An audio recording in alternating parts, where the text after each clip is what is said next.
We're cutting windows out of multiple pages in a scrapbook in order to catch a glimpse of the photos inside, and that's today on the Scrapbook Showgram.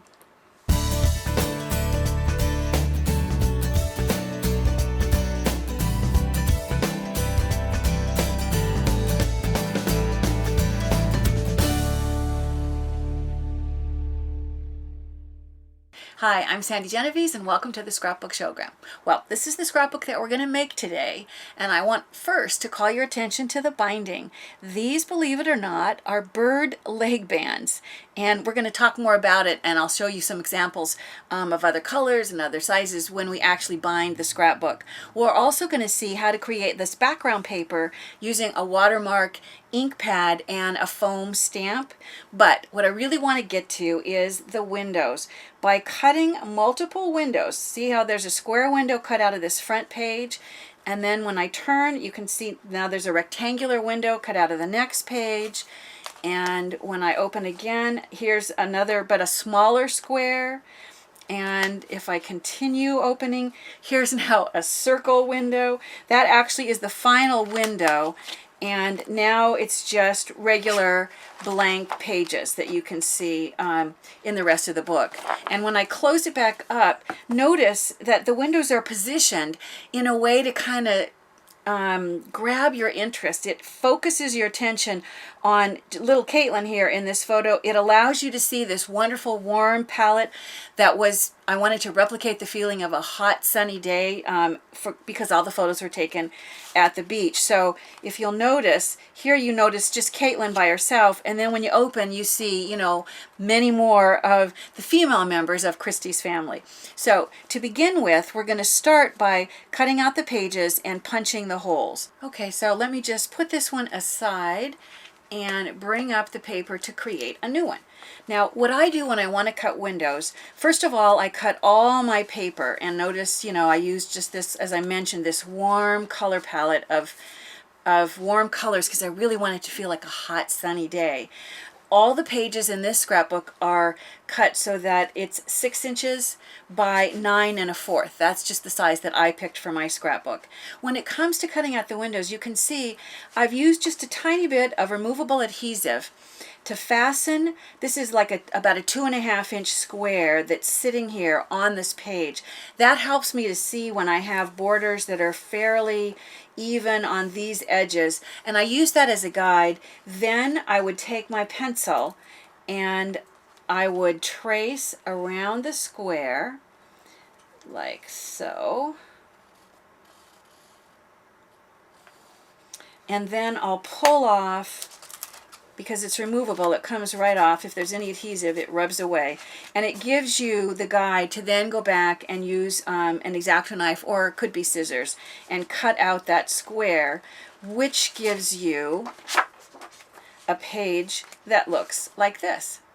Now to cut the next page, what I've done is, once again, notice I've placed, this time it's a rectangle, and I set the one page with the window over the top, and I can maneuver this around until I see where I want this next window to be placed. I want to see some of the page below, and then I want a window that's going to allow me to see now the third page. So you would do the same thing. You would trace around this and cut out that window, and that's going to give you the next page, which looks like so. So now you can layer those pages together, place it on top of the third page.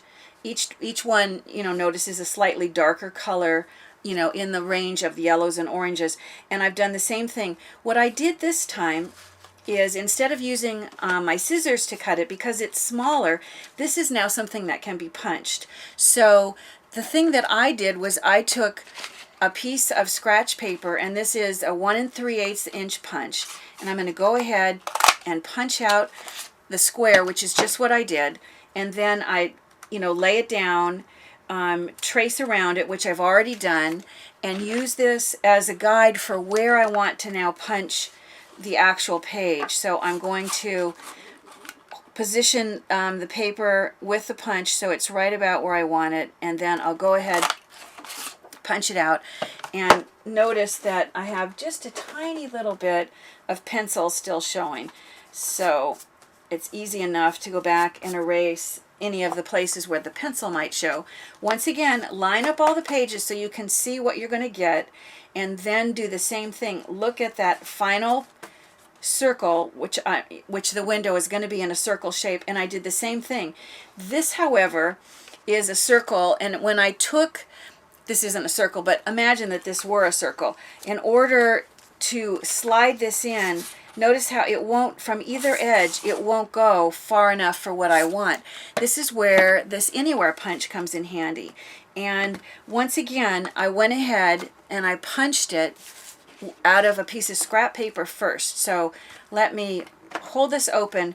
These magnets are what hold the page, the paper that you're punching. I'm going to lay this down so that it will sit over where I'm going to punch, and then notice how the magnets really help to hold that sturdy. So I can go ahead now and punch it out. That gives me the circle that I used as my pattern, and then I'm going to trace around it with pencil, which I've already done, and now it's time to cut it out of the page. This is really kind of amazingly simple. What I'm going to do is use this just like I did with the other punch, so that I'm moving it around until it lines up with my pencil lines. Notice that there's, on this anywhere punch, there's a notch just in one corner. That's the place where I need to align the matching piece. If you look at here, the notch is right here. So I'm going to turn this around until the notch is going to line up. So I know I need to line this like so. And I'm going to position this. And if it's not exactly in position initially, like, see, it's a tiny bit off. I don't know if you can even still see my pencil line, but it's not difficult for me to slide the paper around and maneuver it until it lines up where I want it to with my pencil line, and then I'll just turn it right back over and punch, and you just get that perfectly cut circle. This happens to be an anywhere punch that's from Martha Stewart. So now when I lay the next page in, you can see how now I've got this, oops. And if you do this and you think, gee, that isn't where I thought I wanted that, it's because I have it upside down. Let's do this. There we go, much better. So then I put the red piece behind it, which I didn't even cut a window out. And then I have, as many sheets of white as you have photos that you want to put into your scrapbook. Now, in order to bind the album, we talked about the binding, but first we're going to need the holes. So what I did was I took one page, this is a blank page, that's the dimensions I wanted. It's 9 1/4, again, by 6. And I came in, I use my ruler. It is about a 1/2 inch, but really, if you look, I'm just going to use the mark on the ruler, this black line here. I use that as a guide so that if I lay this down and draw that first pencil line, it's going to come in roughly about a 1/2 inch from the edge.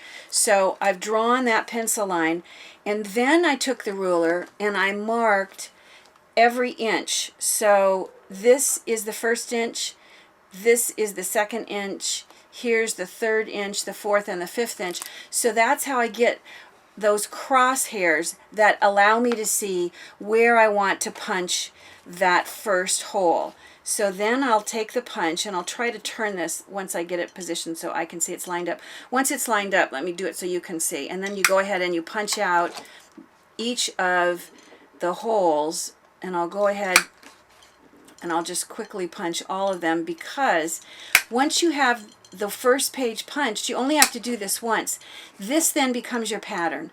And I tried to make it so that even if my pages were flipped either way, it would work.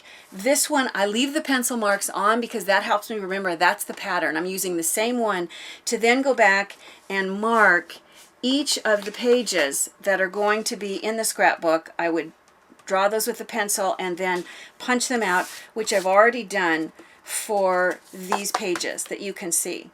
Now, the background decoration, I mentioned a rubber stamp.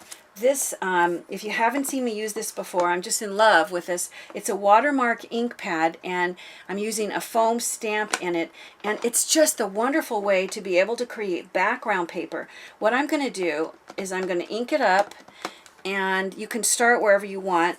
I usually start on an edge somewhere. I'll start up here and ink it. And as it dries, it will get darker. I'm not sure how easy it is for you to see, but what it does, the watermark ink pad, it simply deepens the color of the paper. So I'm going to take this now, and this time I think I'll turn it. I'll ink it again, and I'll create another stamped image next to the first one. I would continue. I can go right off the edge.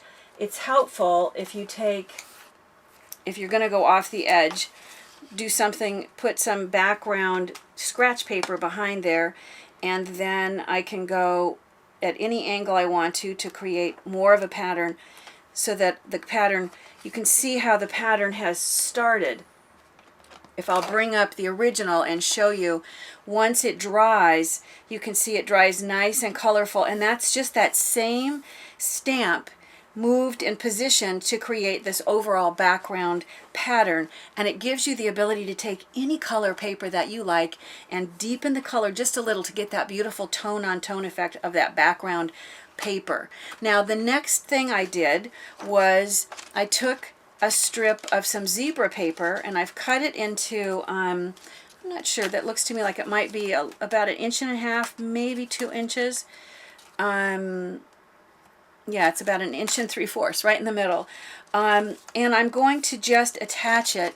So let me grab some foam adhesive. I mean, not foam. Let me just grab, this is my removable adhesive, and I'm going to put it, I've already folded the paper in the middle just so I could make sure that I had a piece that was large enough. And I'm going to go ahead and position this roughly in about the middle of the window. But what I want it to do, I want it to line up between the holes that you can see on this edge. So when it looks like I'm in between those lines, then I'll go ahead and press it down. I'm going to take my punch before this is actually positioned in place. It's easiest to get in here right now, and in order to do that, I need to remove the excess that's hanging off the end. Now I can go back in there and I can see the white to be able to punch out, repunch the hole. Now I can lay this down, and I'll just get rid of, let me get my tweezers in there and pull out, there was adhesive on there so it wants to stick. So now I can go back, turn this over so I can see the white again, punch the hole out again, and then whatever overlap or excess there was, I need to remove that as well. And I can even see there's a tiny little bit, I have positioned my paper so it's not quite in the same place on the back side, so I can see there's a little bit of white showing. So what I'm going to do is, once I get that punch out of there, I'm going to repunch this other hole just to get rid of that little sliver of white that's showing. I'll see if you can see through there what I'm doing. I'm just going to remove that. So I'll punch that out. So once you've got that element on there, then I just added a couple of layers. What I did was I took a polka dot paper, and first I matted it onto black. So I'll put adhesive and I'll position it so that I just have just a sliver of black showing on the bottom, you know, both above and below. This is longer than I need, so I'm going to do the same thing. I'm going to put adhesive behind here. You'd put more adhesive than that. Instead of wrapping it around, this time I only put it on the one side. So I actually positioned this, instead of exactly in the middle, I liked it a little better if it's not completely centered, and I put it more along the top. Notice once again I'm covering up that hole that I'm going to have to go back and punch out. So I'll go back right now and punch it out. I want to make sure I have it lined up and punch it out again. so that you end up with a hole. Now the reason that I didn't layer all of these paper layers together first and then punch the hole is it gets to be too difficult with the punch. If you're punching through more than a few layers of paper, it's just difficult to get the punch to work. So that's why I did it in stages like that. If I bring back my original, you can see a couple of things. I have a heart punch that's featured here with a little bit of foam adhesive. So what I did first is I took and I cut out the heart, and I cut it out of a pink, and then I'll take the same punch, and this time instead of pink I'm punching out a red heart. And then in order to layer the two together, you can decide which one you want to be the bottom and which one the top. While it's larger like this, I'm going to add my adhesive. I'm going to place it over here on the vellum so that any of the excess adhesive, it's not going to stick to the vellum, which just prevents my getting a mess on my drafting table. And now I'm going to trim the bottom off, and I'll use the tweezers so hopefully my fingers aren't in the way and you can see. I'm going to layer these two together. So I'm going to hold it like so, and I'm going to add just a little touch of foam adhesive. This is where I use the foam adhesive. I'm going to put a little bit of it on the back, and I'll take off the backing off of that, and I'll go ahead and position this so that the pink is sitting over the red. And then the last final little touch is just using a white, this is a Jelly Roll pen. I could have done it first, but it does take a sec to dry, and I didn't want to smear it with my fingers when I was adding the foam adhesive. So there you go. The last and final element is just a rub-on that I use that says Our Family. You can handwrite it if you want to. You can use stickers to put whatever message or title that you want your scrapbook to have. So now that you've created the cover, let's look at the binding. Now, I mentioned how many pages are in this is totally up to you. So to bind the album, let me show you what I used and your choices. I mentioned bird leg bands. Look at all the colors and all the sizes. I have some here loose that I can put in my hand so you can get a little closer up view of all of the colors, the sizes. You can see here, this is a fairly small one. This is a fairly large one. You just go to a feed store. They're also available online. We'll put up the information so that you can click on it. They cost pennies. And it's just a really cool way to bind an album, and it's very inexpensive. So once you have everything created and you're ready to do the binding, this is the size that I used, which is right at the limit. A slightly larger one, if I wanted to add more pages, I'd need to go a little bit bigger. But it just goes on the pages like a keychain. I'm going to position this so that I slide it over into where I can line up one of the ends with that hole. I'll get my hands out of the way so you can see it. And then all I have to do is just twist it just the same way as you would if you were putting keys on a keychain.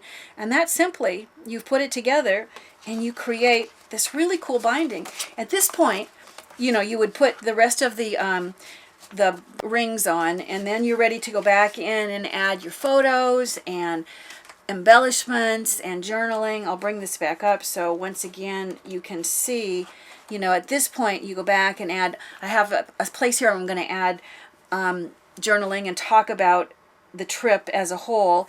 This is Christy's family. I don't know if you read the blogs that Christy writes, but they're wonderful. So here is the photos that she shared with me of one of her recent trips. Notice I've got rub-ons. Once again, I pull out that same pattern paper.